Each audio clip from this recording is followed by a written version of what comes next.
did a video about the 7 light arrows.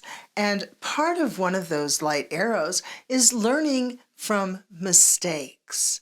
And part of the process of learning from mistakes is learning from the mistakes of others and learning from the mistakes of your teachers. And that brought up something to me, a memory I had from long ago. If you've watched my channel much, you've probably heard me talk about how I've studied with several different elders, medicine men and women from various tribes. Well, one of the guys that I studied with, he was a brilliant man. I learned a lot from him.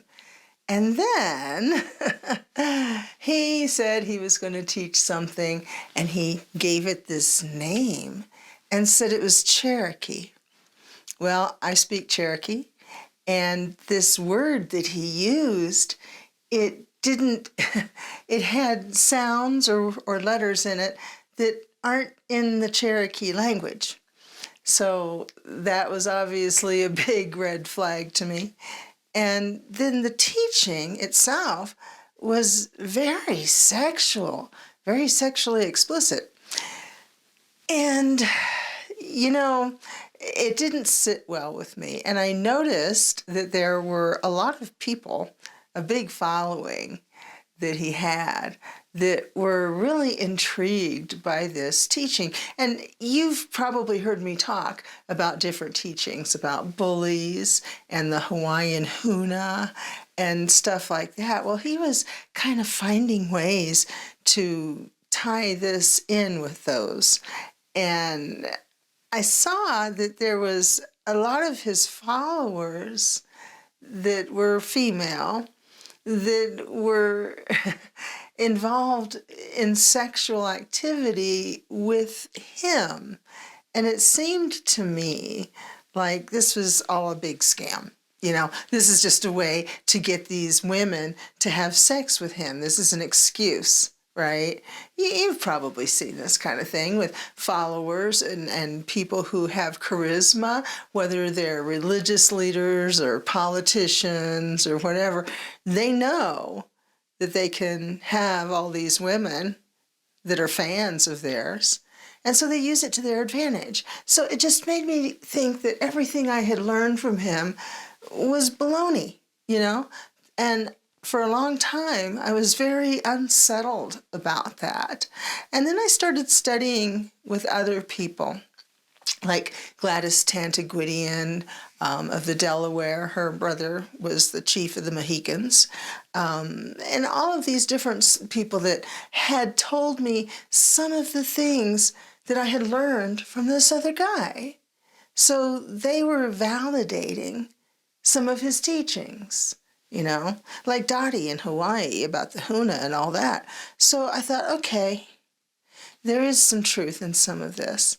But this thing, that's definitely BS, So the thing about going back to the light arrows and the teaching about being able to learn from your teachers and learn from your teachers' mistakes, I think a big part of that is, can you learn from teachers that make mistakes? Like succumbing to creating some kind of sexual teaching so that you can get all these women to sleep with you. Does this kind of a person still have wisdom? Do they still have something you can learn from them? And it took me quite a while to get to the place where I could say yes. Just because this is complete baloney doesn't mean the rest of it is. And you might encounter someone on your path and experience something similar, whether that's a formal teacher or someone you work with or a friend. You might find somebody that you like, that you admire, that you respect, that you really have gotten along well with and created quite a relationship with. And then all of a sudden you find something out that really kind of turns your stomach. And you go, I don't know if I can continue to be friends with this person. And of course, there are lines to be drawn when someone is hurt, when children are taken advantage of, something like that. There's definitely a line there at some point in time. And it's up to you to decide if that means you want to just cut off ties with this person and pretend that you didn't learn anything from them.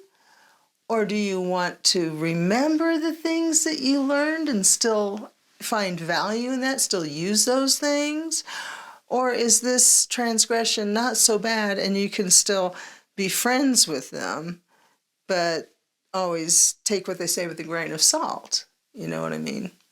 So just be aware of that there are times in life where you might be in that situation where you encounter somebody like that. But it doesn't mean you have to throw the baby out with the bathwater, so to speak. If they still have some wisdom, something to learn from, and some value, in their words and teachings, you can still take that. That doesn't mean you've bought into the whole thing. And that doesn't mean that you support whatever it is that they're doing that has got you kind of feeling icky. Anyway, thank you for listening to my ramble.